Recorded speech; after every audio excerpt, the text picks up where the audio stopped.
6 horas 25 minutos, de volta com o Manhã no Ar. Fica atento ao horário para não perder o seu compromisso do dia. E o governador Amazonino Mendes esteve no município de Parintins para uma reunião com líderes do comando da greve dos professores e gestores das escolas estaduais da ilha. Mas nada foi resolvido e nenhum acordo foi firmado. A reunião aconteceu neste auditório em um hotel da cidade. O governador Amazonino Mendes reuniu com líderes do comando de greve dos professores e gestores das escolas estaduais de Parintins. Do lado de fora do hotel, dezenas de educadores fizeram um manifesto.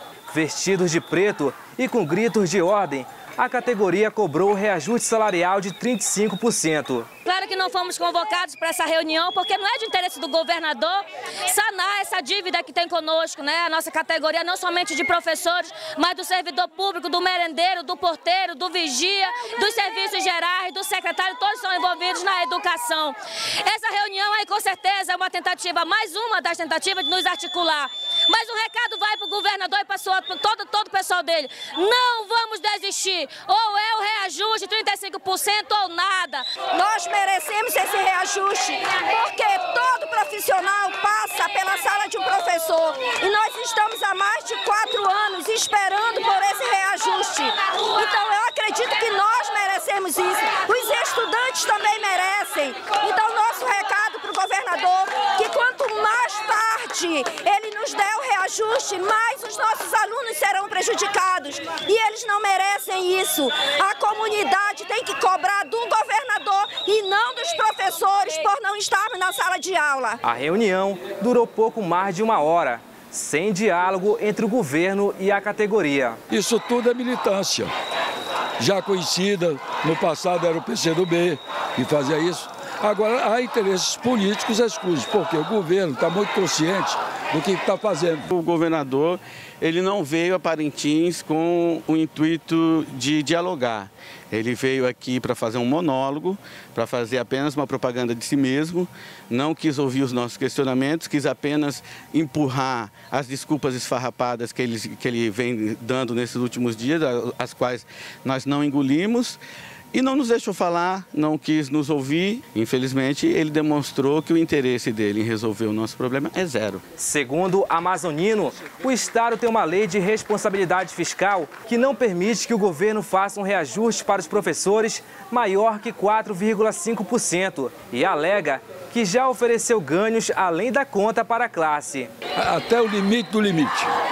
Agora aí a gente para e aí é a consciência da categoria.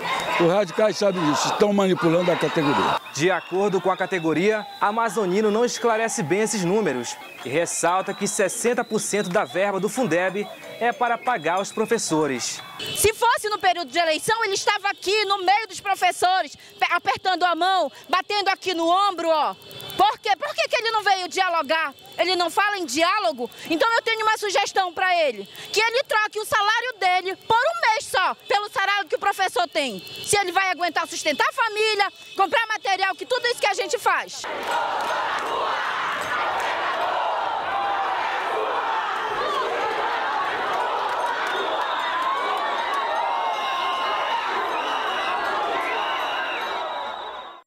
E a gente continua falando desse movimento grevista dos professores que começou na semana passada. Hoje a categoria deve se reunir em assembleia para decidir os rumos do movimento. Na última sexta-feira, a Justiça determinou a suspensão da greve.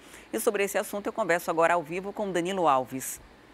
Olá, Danilo. Será que o movimento vai recuar diante dessa ordem judicial?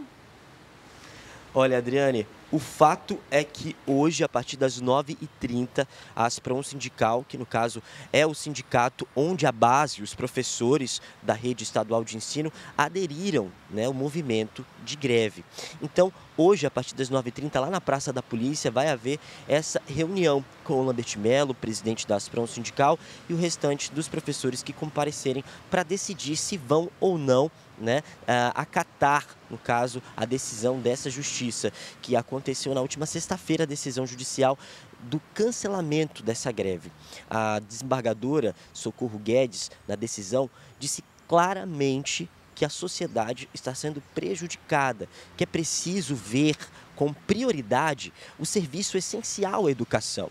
Isso ela conta também relacionada à questão legal do próprio sindicato. E um terceiro ponto bastante interessante era de que todos esses profissionais estavam recebendo ali amparo fiscal, já que a SEDUC não tinha mais condições de realizar ali o pagamento acima do estipulado pela própria categoria. Então foi justamente isso que fez com que na sexta-feira essa decisão acontecesse. Ocasionalmente, a equipe da TV A Crítica, do Jornal A Crítica, conversou com um secretário e ele falou mais ou menos assim, que greve de professor não é greve de comerciante. Existe uma questão de prioridade à sociedade. Ele também conversou, disse que precisa falar para as pessoas, deu um apelo ali aos professores para que voltem para a sala de aula. Por quê? Porque quem faltar nessa segunda-feira vai ser descontado. Uma outra situação também é de que, de acordo com a própria Asprom sindical, que é o Lambert Melo, eles ainda nessa segunda-feira não foram notificados ainda dessa decisão, mas ainda nessa segunda-feira devem recorrer a essa liminar. Eles disseram que dá para derrubar tranquilamente, existem alguns erros ali grotescos, erros relacionados à questão judicial mesmo, já que na própria quinta-feira eles deflagraram essa greve porque 3 dias antes, 72 horas antes, haviam ali colocado à disposição o documento ao governo, justamente informando que haveria esse movimento grevista. E hoje vão recorrer sim a essa decisão. Inclusive, durante essa reunião que vai acontecer na Praça da Polícia, eles também vão decidir como é que vão agir, porque existe aí uma quantia, um valor muito alto de multa. São R$20 mil por dia que foi estipulado por Socorro Guedes de multa para a categoria caso eles continuem essa ação. Então, 20 mil por dia até atingir um limite de R$400 mil. Ou seja, ainda tem aí muito valor a ser estipulado, a ser multado pela categoria, né? Para a categoria. Então, acredito que agora a Asprom Sindical precisa botar o pé no chão e conversar com a categoria, com a base, com os professores, que são aqueles que desde o dia 15 de março estão pedindo o reajuste de 35%, de 30% ali de retroativos de 2015, 5% real, auxílio alimentação de R$420 para todos os professores, todos os servidores da SEDUC, além de promoções verticais, mas para mais de 3.500 pessoas, volta do plano de saúde, enfim, são vários questionamentos, além, lógico, de outros problemas que eles sempre trazem, né, durante manifestações, sobre falta de estrutura, falta de material. Então, existem vários problemas na educação hoje e justamente isso que eles vão decidir se vão continuar lutando contra esse tipo de problema. Agora, Adriane, tem que ter um pouquinho de cautela, né? Porque ainda na tarde, se eles faltarem, podem ali receber a falta e serem descontados do salário, viu? De um professor, no dia a dia, pesa bastante, né? Só para ter ideia, você de casa, Danilo, um professor ganha R$1.200 para trabalhar de manhã, por exemplo. Se ele trabalhar o dia inteiro, ele vai ganhar líquido cerca de R$2.400 e mais R$220 de Sodexo, que é o Vale Alimentação. Então, um desconto para alguém que trabalha o dia inteiro, todos os dias da semana, para ganhar R$2.400, pesa bastante. Agora, por outro lado, é preciso levar em consideração que existe o database, é um direito do trabalhador. Todos os anos, em março, deveria haver esse reajuste salarial e há 4 anos está estagnado, né? Não tem ganho real nenhum, nem ganho real já seria utópico, não tem nenhum ganho de aumento previsto todos os anos. E por isso o movimento com certeza deve ganhar força, porque está tendo apoio, né, de até pais que ali são prejudicados. Alguns entendem essa necessidade de movimento dos professores. O interior está junto, né? Manacapuru, Itacoatiara, Parintins, a gente já registrou aqui que estão aderindo e é preciso que haja uma conversa, porque depois de 4 anos e meio, dar um reajuste só de 4,5% é pouco demais para alguém que trabalha tanto e tem uma função tão importante na vida de todo mundo. Muito obrigada, Danilo, pelas informações. Até daqui a pouco. E cerca de 200 mil venezuelanos refugiados devem chegar a Manaus no mês que vem. E para atender os imigrantes, o governo federal prometeu enviar um apoio financeiro de R$4 milhões. Atualmente, a Secretaria Municipal de Assistência Social atende 158 indígenas venezuelanos em 3 unidades de acolhimento. Com o decreto presidencial 9.285, esse número deve aumentar e Manaus precisa estar preparada para receber esses imigrantes. A ideia, então, é que o município, apresente ao governo federal um plano considerando a manutenção desses indígenas que aqui estão, e também a ampliação dessas vagas para receber os não indígenas, Segundo o secretário da SEMAGE, o plano de ação humanitária para atender o fluxo de venezuelanos vai ser encaminhado para o Conselho Municipal de Assistência Social. De lá, o documento, depois de aprovado, segue para Brasília. Nós temos a confirmação do Ministério do Desenvolvimento Social que as pessoas que chegarão a Manaus já virão documentadas, o que irá facilitar o acesso delas ao mercado de trabalho ou até mesmo prosseguir daqui para as outras unidades da Federação. A estimativa do plano para o acolhimento dos indígenas e dos novos venezuelanos por um ano é de R$4 milhões. A gente está trabalhando um acolhimento que tem um caráter de casa de passagem. Não é um hotel para que a pessoa fique aí o tempo que ela bem entender. Nós vamos ter que articular com as várias secretarias, com as várias políticas do município e do estado, para que essas pessoas ganhem autonomia dentro da sociedade. E chegou a hora da nossa entrevista do dia e o assunto hoje é o surto de sarampo confirmado aqui em Manaus. Na última sexta-feira, a Fundação de Vigilância em Saúde confirmou 4 casos da doença aqui na capital e outros 27 casos suspeitos continuam em investigação. Vale ressaltar que o sarampo é uma doença infecciosa, viral e extremamente contagiosa, que há 18 anos não tinha registro no Amazonas. Aqui no estúdio, a gente recebe o diretor-presidente da FVS, Bernardino Albuquerque, para orientar a população sobre como agir nesse momento, principalmente ao perceber algum sintoma dessa doença.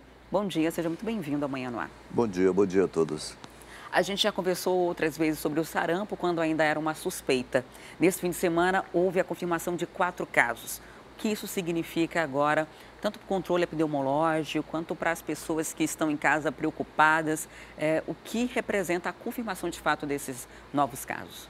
Veja bem, desde a evidência do sarampo em Boa Vista, Roraima, nós começamos exatamente a intensificar não só a questão da vacinação em nosso estado, mas principalmente no que diz respeito à implementação da vigilância, seja ela hospitalar, seja ela a nível de atenção primária de saúde, das nossas unidades, todos os pacientes que preenchiam a definição de caso, ou seja, paciente com febre, com manchas no corpo, tosse ou conjuntivite, esses pacientes eram exatamente isolados. Nós realmente temos aí o Hospital da Fundação de Medicina Tropical que está fazendo esse trabalho.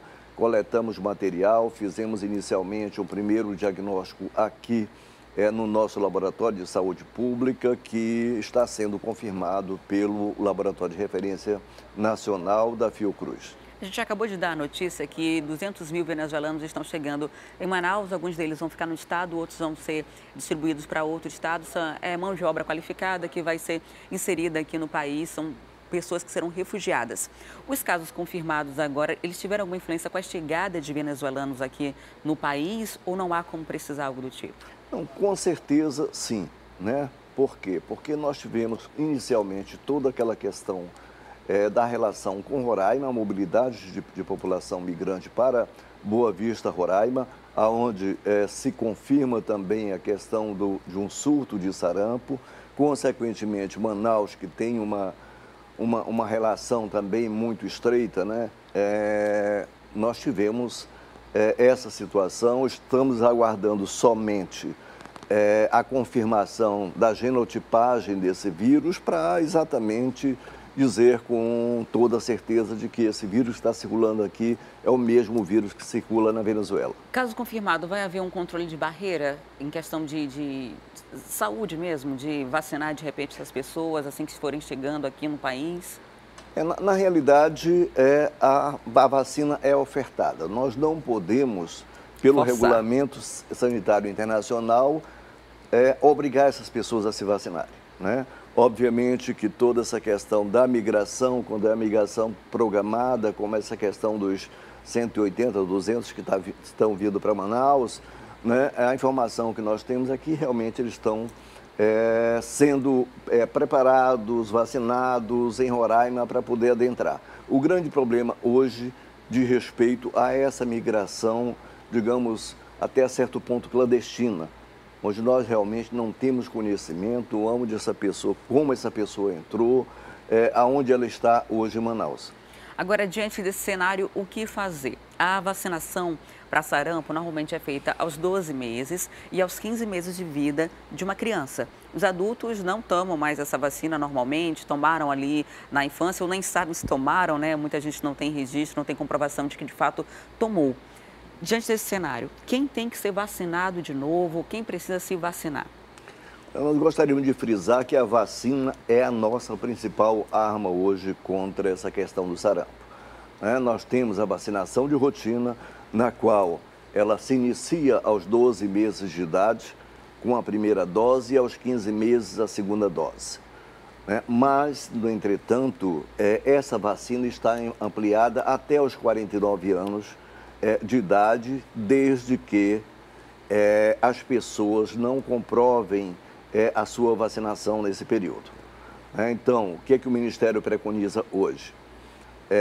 A vacinação de um ano, depois desse momento, nós temos até 29 anos, as pessoas que não foram vacinadas deverão tomar 2 doses de vacina, com intervalo de 30 dias, e aquelas de 30 a 49 anos tomarão uma dose que, na realidade, essa dose vai funcionar como reforço. No meu caso, a minha mãe guardou a carteirinha. Eu sei que eu tomei na década de 80. Eu estou imunizada ou preciso tomar de novo? Se fez as 2 doses, está imunizada. Então, para o resto da vida, não preciso repetir. Exatamente. O que se realmente pode se fazer em situações, digamos, mais graves, é exatamente fazer uma dose de reforço. Ou seja, eu estou reforçando a minha imunidade. Também, uma segunda estratégia de respeito àquelas pessoas que tiveram convívio com um caso suspeito de sarampo. E aí, na realidade, essa faixa etária é ampliada, nós iniciamos desde os 6 meses, até, digamos, 50, 60, 70 anos. Aí você não tem faixa etária mais para definir. Mas aquelas pessoas que tiveram contato tomarão uma dose. A partir de 49 anos não pode tomar por qual motivo? Não, na realidade, pode. Até pode. Ou seja, mas não é mais uma faixa etária, digamos, que seja a faixa etária prioritária, Inclusive, dentro dessa questão de um possível contato, essa faixa etária ela é ampliada a 70, 80 anos, sem nenhum problema, mas nessas situações. Tem alguma contraindicação? A contraindicação da vacina é exatamente a questão da gravidez. A mulher grávida não pode tomar. Aqueles pacientes imunodeprimidos ou que fazem uso de medicação que realmente abaixa a resistência. Alguém com HIV? Isso. Não pode. Exato. Ele realmente tem que ser avaliado, tem que ser acompanhado. E uma outra é exatamente aquelas pessoas que já tenham passado de alergia em vacinas, principalmente nas vacinas com vírus vivos atenuado, como é a vacina do sarampo. É alergia ao ovo ou não tem relação? Alergia ao ovo, não pode. Agora, desses casos confirmados, tem bebezinho, gente com menos de 1 ano de idade que ainda não está na faixa etária indicada para vacinação. Nesse caso, há alguma forma de cuidar dos bebezinhos que ainda não completaram 1 ano, que ainda não podem tomar essa vacina? Bom, se realmente houve contato, está se fazendo a vacina em bebês a partir de 6 meses, Principalmente naqueles bebês que, olha, é vizinha de uma casa na qual houve um caso suspeito ou uma creche. Então, essas crianças serão vacinadas sim. Só que essa dose de vacina, ela não contabiliza para a imunidade dessa criança. Ela, aos 12 meses, vai ter que fazer novamente e depois, aos 15 meses, fazer seu reforço. A vacina está disponível em todas as unidades de saúde? Tem suficiente para todo mundo? Olha, nós estamos com vacinas em todas as unidades de saúde, A Secretaria Municipal tem 180 salas de vacina distribuídas na capital. O interior também já recebeu reforço, E nós estamos fazendo o monitoramento dessa vacina e qualquer coisa vamos solicitar com certeza, mais reforço ao Ministério da Saúde. Para a gente encerrar, vamos só reforçar aqui os sintomas do sarampo, né, o que costuma aparecer de imediato, que serve de alerta, e também o risco dessa doença. Na realidade, os sinais e sintomas que caracterizam essa doença, inicialmente é febre. Geralmente, uma criança com febre alta, nessa febre de 1 a 2 dias, posteriormente já inicia a chamada erupção cutânea, né? A questão das manchas avermelhadas, que na realidade ela inicia pela área do rosto e posteriormente se disseminam para todo o corpo. Junto a isso, a criança tem conjuntivite, às vezes dificuldade de abrir os olhos na questão quando em ambientes muito iluminados, né? O que a gente chama de fotofobia. E outro sintoma também importante é a tosse, né? Tosse com desde secreção? O início. Geralmente, inicialmente tosse seca e posteriormente você pode ter uma tosse com secreção. O risco dessa doença, ela pode levar à morte se não tratada? Qual é o perigo para a gente? Existem algumas complicações, existem grupos de risco, principalmente a questão da criança desnutrida, né? É um risco para o sarampo, porque essas complicações, principalmente pulmonar, pode ocorrer pelo próprio vírus do sarampo, mas pode ocorrer também por infecções bacterianas que se superpõem à doença. Até porque o sarampo é uma doença que também diminui a nossa imunidade. Então, há uma probabilidade de uma infecção bacteriana, né, e de comprometimento até de outros órgãos. E muito obrigada por sua visita aqui no Manhã no Ar. O espaço está sempre aberto, se quiser trazer mais esclarecimentos para a gente sobre esse surto ou qualquer outra doença que deixa a população tanto quanto preocupada. Eu agradeço também a oportunidade. Conversei com Bernardino Albuquerque, diretor-presidente da FVS. E agora a gente vai continuar falando sobre atendimento médico. Aqui na capital a gente sabe que muitas vezes o atendimento não é o mais adequado. Agora imagina só no interior do Amazonas. Um levantamento recente apontou que a quantidade de profissionais é abaixo do índice de Manaus e de todo o Brasil. Um problema que a população sente na pele todos os dias. Os dados são da Pesquisa Demográfica Médica 2018, feita pela Universidade de São Paulo em parceria com os Conselhos de Medicina. O Amazonas tem mais de 4.800 médicos para atender 4 milhões de habitantes. Na capital, a proporção é de 2,18 profissionais para cada 1.000 habitantes, igual à média nacional. Mas no interior, o índice cai drasticamente para 0,11 por 1.000 habitantes. Imagine um único médico atender todos os moradores de um país. É mais ou menos isso que acontece no interior do estado. O Amazonas tem cidades maiores do que vários países europeus. E são apenas 336 médicos para atender 2 milhões de pacientes.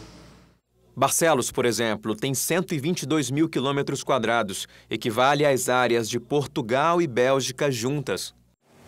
Difícil vencer as distâncias em um estado como o Amazonas.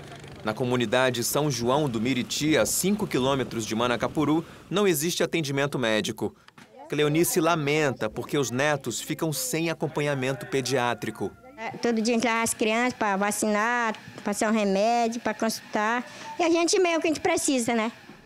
As dificuldades vão além. Segundo o presidente do Conselho Regional de Medicina, os médicos no interior enfrentam a falta de estrutura nos hospitais e até perseguição política. No interior, o prefeito usa muito médico ou para fazer campanha política para ele, e se ele fizer campanha política, ele perder a eleição, o próximo que ganhar manda embora, ou se ele se negar a fazer campanha política, o prefeito já manda ele embora porque não interessa. Para o CRM, a ausência de médicos no interior só vai se resolver quando os profissionais tiverem um plano de carreira semelhante aos servidores do Poder Judiciário, que depois de um tempo de trabalho nos municípios, ganham o direito de vir para a capital. Enquanto isso não muda, pessoas como a dona Celina vão continuar pagando o preço. Ela sofre de pressão alta e já se acidentou no trabalho. Atendimento de emergência só em sonho. Para chegar ao hospital, ela gasta, no mínimo, 5 horas de barco até Parintins. Para lá, para onde eu moro, lá para o Mocambo, não tem médico, só tem enfermeira, né? Enfermeira não é como médico, né?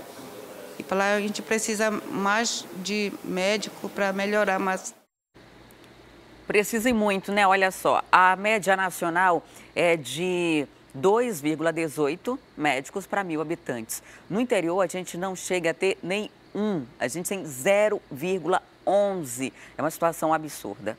E agora a gente vai ao vivo para a Rádio FM o Dia conversar com Cleiton Pascarelli e a Nayandra Amorim, que estão ao vivo por lá na 93.1.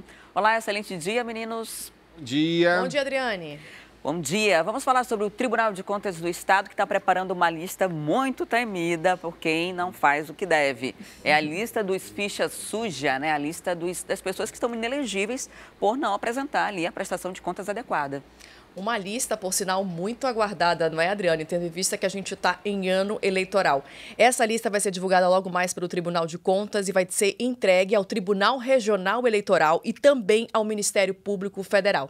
Consta aí nessa lista nomes de gestores estaduais, municipais, prefeitos, enfim, que não prestaram contas, enfim, considerados ficha suja, digamos assim. E é uma lista muito importante porque, de acordo com a lei da ficha limpa, né, o julgamento do TCE, da Corte de Contas, é um dos critérios da Justiça Eleitoral para definir se um determinado candidato é mesmo ficha suja, se ele se enquadra aí como inelegível. Então, a gente espera que é uma lista, digamos assim, muito temida. Quem será aí? Quais serão os nomes que vão ser mostrados nessa lista do Tribunal de Contas do Estado? Lembrando que essa lista contém nomes de gestores que tiveram contas reprovadas nos últimos 10 anos. Muita gente. 10 anos é muito tempo, né? Muito. E às vezes a pessoa está ali de boa, já preparando campanha e porventura já foi secretário e não prestou contas como deveria, foi gestor de algum órgão público ou até mesmo teve um mandato, né, que tem que prestar declaração ali anual do que se faz e pode ficar fora dessa lista. É bom que isso seja feito o quanto antes, se apresente logo, porque a partir do momento da publicação e que tem também os julgamentos, ainda cabe uma série de recursos. Isso. Então, o fato de uma pessoa, ficha suja, disputar uma eleição sob júdice, ela deixa aí, pode ocupar uma vaga de alguém que está ok, e depois tem todo um transtorno de cassação de mandato, entre outras coisas, eleição suplementar. E a gente já viveu isso muitas vezes, tanto aqui na capital quanto no interior. Exatamente. É preciso que essa lista seja divulgada o quanto antes e que, de fato, barre esses candidatos, né? Lembrando dos recursos, né? Então, os candidatos podem conseguir manobras ali. Agora, segundo especialistas de direito eleitoral, né? A sociedade hoje já está mais esperta, já está mais antenada com relação a isso, né? Com relação aos fichas sujas. E precisa ficar realmente, porque não dá para eleger alguém, né? Seja ficha suja ou não, mas não dá para eleger alguém e depois ficar reclamando. É bom lembrar que são 4 anos que eles ficam ali agarrados ao cargo e não soltam tão cedo, não. Então a sociedade precisa realmente avaliar quem é que vai votar aí, procurar saber quem são os candidatos e se não estão na lista da ficha suja, mesmo que estejam concorrendo sob júdice, como você falou, para que nós tenhamos cada vez mais uma política brasileira limpa, né? Uma política brasileira sem corruptos, sem pessoas sujas, sem pessoas com problemas com a justiça. Agora, Adriane, vale deixar bem claro aqui que o fato de estar com o nome na lista não significa que aquele gestor, né, que aquela pessoa não vá se candidatar. Porque, assim, é um dos critérios utilizados pela Justiça Eleitoral para determinar aí a inelegibilidade. Mas quem determina isso, de fato, é o Tribunal Regional Eleitoral, né? O TCE divulga essa lista, divulga o nome desses gestores que tiveram as contas reprovadas, mas quem decide, quem determina é a Justiça Eleitoral. Então, vamos fazer assim, se a Justiça Eleitoral liberar, a gente fica de olho e faz o crivo da população, né? Isso. Aquela peneira na hora do voto, dá uma consulta ali, porque normalmente as pessoas que são barradas aí, elas são barradas por má gestão do recurso público, até por desvio de dinheiro, né? Então, a gente tem que ficar de olho. Muito obrigada, Nayandra e Cleiton, pela participação. Um ótimo dia para vocês. Para você Estamos também. aqui. Até amanhã. Até amanhã. Tchau, tchau. E se você começou a acompanhar o Manhã no Ar nesse momento, não tem problema não, porque a gente preparou um resumo das principais notícias até aqui. Confira. Mulher mata amante de namorado e é procurada pela polícia. Tainara Lopes Barros é acusada de ser autora do assassinato de Camila Carol Anjos Santos, morta com 2 tiros na cabeça dentro de casa na Cidade de Deus. De acordo com um vídeo, os policiais confirmaram a participação da acusada, que cometeu o crime no mês passado, quando ela descobriu um relacionamento amoroso entre a vítima e o companheiro. Segundo as investigações, o namorado de Tainara é Márcio José Lopes Carneiro, um traficante de drogas conhecido na região que está preso. Bar privativo funciona como boca de fumo. Durante a operação, os policiais adentraram na casa do suspeito, que funcionava como bar 24 horas na Cidade Nova. O dono do estabelecimento, Rubson Pereira, foi preso após vizinhos denunciarem forte cheiro de drogas. Segundo investigações, o acusado já possui passagem pela polícia e estava foragido há 2 semanas. Falta médicos no interior do Amazonas. O estado tem mais de 4.800 médicos para atender 4 milhões de habitantes. Mas na capital, a proporção é de 2,18 profissionais para cada 1.000 habitantes, igual à média nacional. Já no interior, o índice cai drasticamente, para 0,11 por 1.000 habitantes. De acordo com o Conselho de Medicina, os médicos do interior enfrentam a falta de estrutura nos hospitais e até perseguição política. E agora a gente fala de oportunidade para quem quer aprender outro idioma de forma gratuita. A gente sabe que falar outra língua é um dos diferenciais na hora do empregador analisar um currículo. E aqui em Manaus, um programa oferece quase 13.000 vagas. E quem tem os outros detalhes sobre esse assunto é o Danilo Alves, com quem eu volto a conversar agora. Olá, Danilo. Quando começam as inscrições e quais os requisitos para requerer uma dessas vagas? Adriane, as inscrições começam amanhã, dia 27 de março, vão até o dia 13 de abril.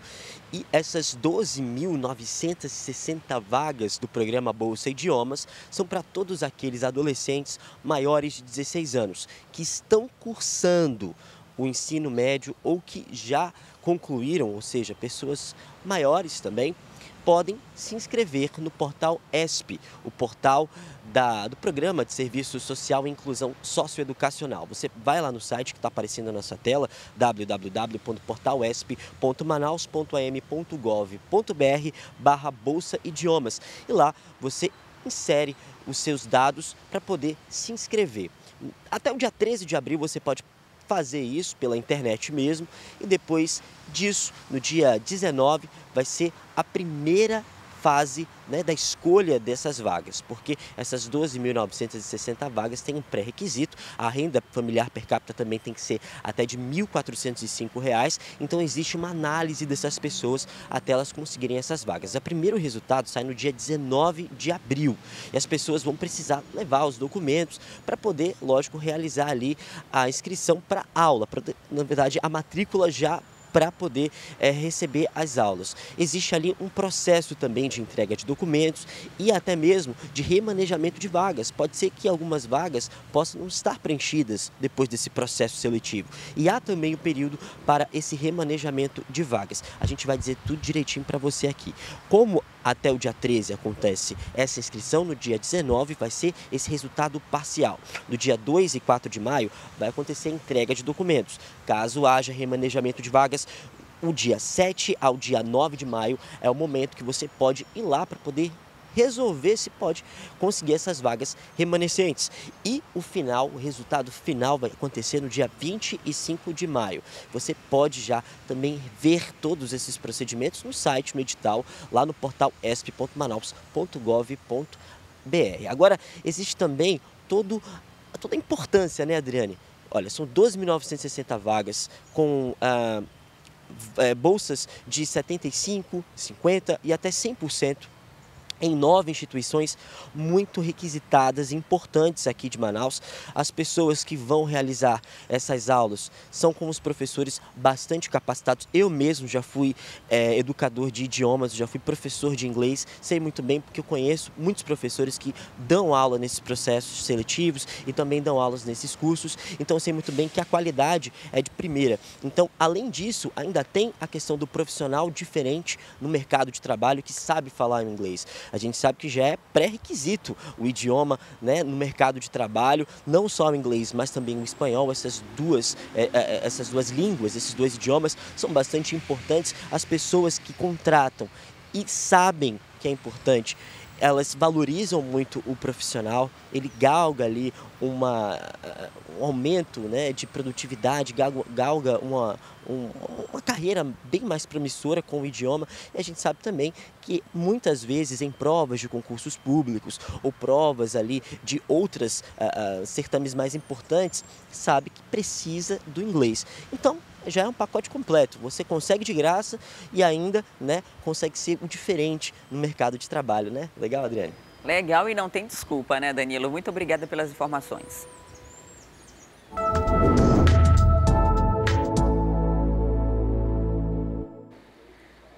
Agora vamos falar sobre um setor que está em crescimento no mercado e, por isso, o curso está sendo cada vez mais procurado, o de técnico de recurso pesqueiro. Afinal, o peixe na nossa região é muito consumido. E nós vamos conhecer, então, um pouquinho mais de uma profissão de quem trabalha com piscicultura.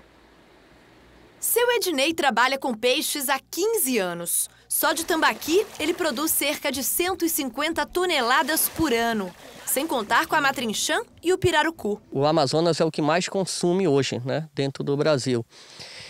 E realmente a comida melhor que tem hoje é o peixe, que é a carne branca, né? Só aqui na fazenda dele são 13 tanques e 5 barragens. Ele vende para o mercado interno, claro, mas também exporta para estados vizinhos, como Roraima e Rondônia. O que vende mais é o tambaqui, ainda é o líder de mercado no Amazonas. Pensando nesse mercado que está sempre crescendo, é que muita gente procura especialização nessa área.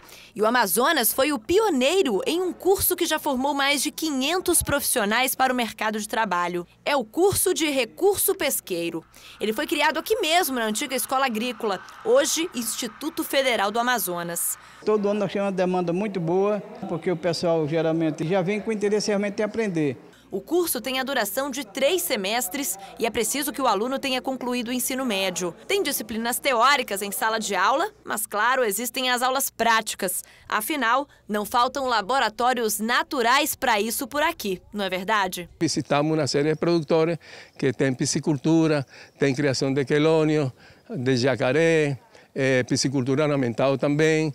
E em Balbina, especialmente, nós temos uma disciplina lá que é de reproducción de organismos acuáticos, que esa disciplina es ministrada lá, teoria e prática. Lá os alunos eles actuam diretamente, né, na reprodução, são eles mesmos que reproduzem peixe. Os alunos pretendem atuar na área da pesca, claro, mas cada um sabe que precisa inovar e abrir o leque de possibilidades. Conhecimento nunca é demais, né? Então, muita gente está querendo montar seu próprio negócio ou trabalhar com orientação, né, a outros produtores. Então, eu acho que é um leque e tem muita coisa para buscar ainda. Para quem vive diretamente essa realidade, o curso é uma ótima oportunidade para empreender com conhecimento de causa. O curso técnico de recursos pesqueiros, ele é um curso que é próprio para quem deseja trabalhar na área de piscicultura. E como eu já faço parte de um assentamento do INCRA, quer dizer, já tenho uma propriedade, então foi a oportunidade que eu vi para colocar isso em prática. Então a gente percebe que o mercado é muito grande, quer dizer, estamos em crescimento. E precisamos cada vez mais de técnicos, tanto para a capital como para atender também o povo do interior. Um mercado que está em expansão, precisando de investimento e, claro, profissionais. O salário médio para quem está começando nessa área gira em torno de R$ 2.500. Mas a maioria dos alunos já formados acabam fazendo mestrado, doutorado e hoje estão ganhando bem mais do que isso. E, pelo visto, é exatamente o que esses alunos esperam. Eu acho que se buscar conhecimento e ir atrás, consegue sim ter uma renda boa e trabalhar na área. Sim, empolgada.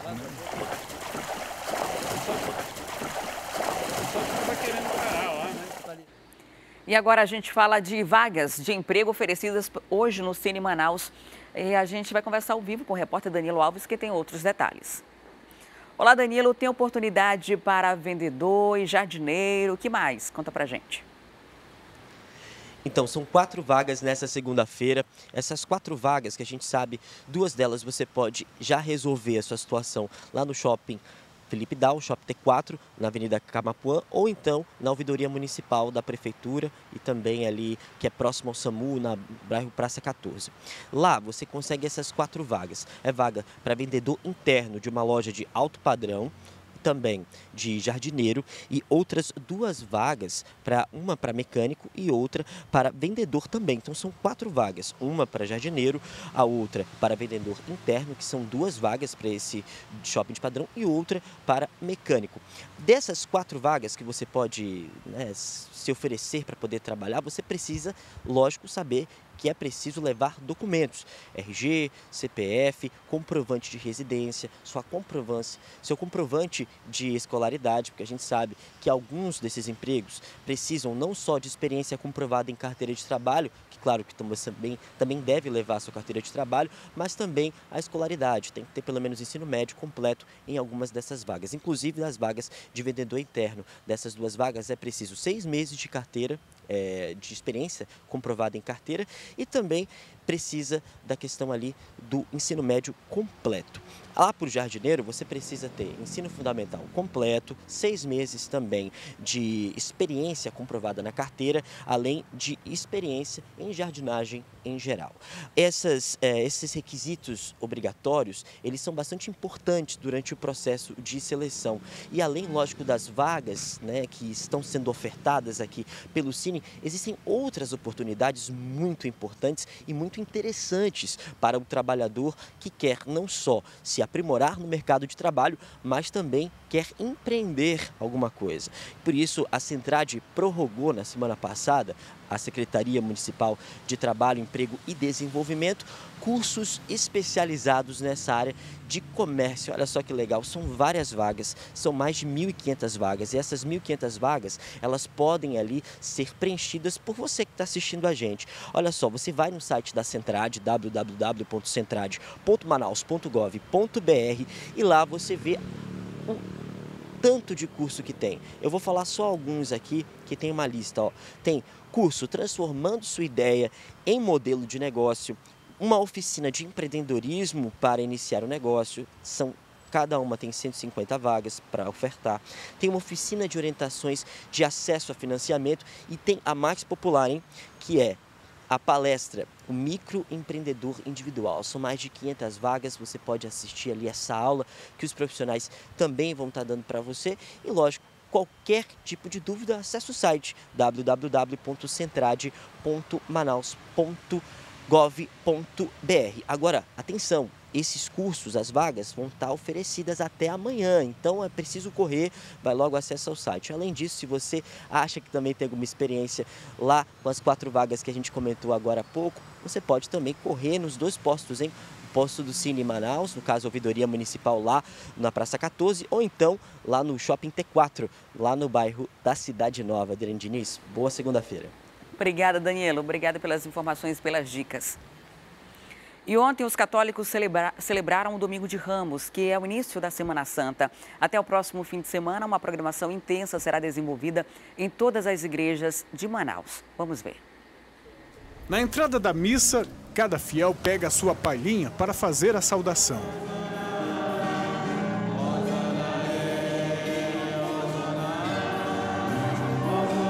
A missa começa com a bênção dos ramos. Segundo a tradição cristã, o gesto faz memória à entrada de Jesus em Jerusalém.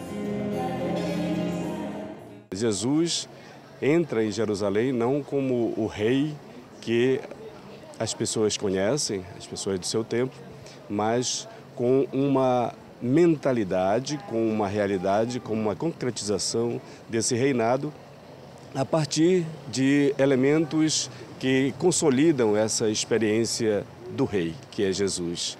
Até a ornamentação dos templos é feita para representar o momento. O vermelho é usado para lembrar o sofrimento e o sangue derramado. No lugar das flores, os arranjos são feitos com palhas.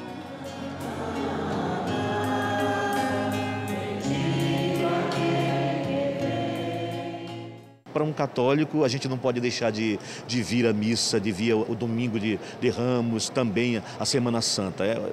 É importantíssimo para nós que somos católicos esse dia. Na pregação, o frei lembrou o exemplo de Cristo de dizer não à violência, mesmo sofrendo até a morte para cumprir sua missão. A mensagem também faz alusão à campanha da Fraternidade, que esse ano traz o tema Superação da Violência.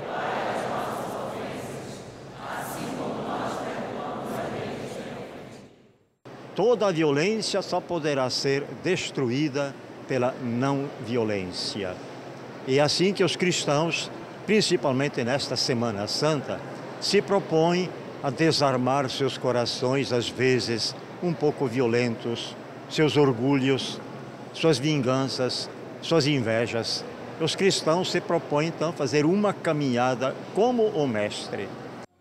Durante toda a Semana Santa, uma programação intensa será desenvolvida em todas as igrejas de Manaus, com missas em vários horários até o domingo de Páscoa.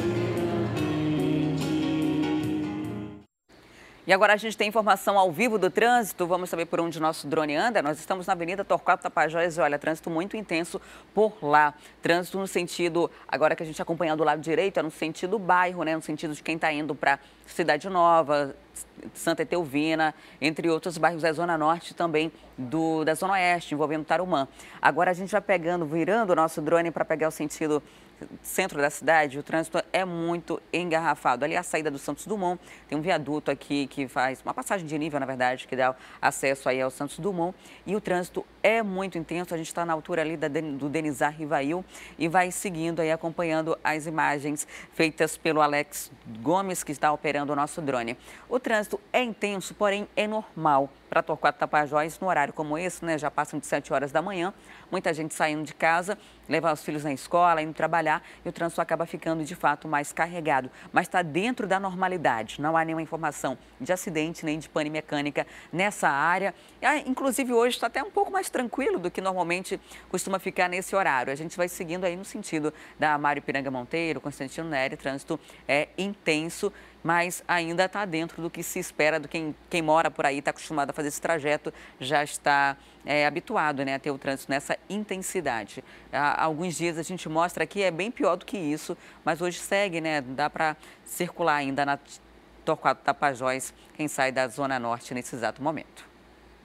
E agora eu vou para o intervalo e na volta tem a notícia do esporte. As notícias do esporte tem o Barezão. O Rio Negro venceu o Nacional e junto com o Penharol se classificou para a semifinal. Tem ainda o lançamento do CD do Garantido em Parintins e o Bazar da Cris de Páscoa. Não saia daí que eu volto em instantes.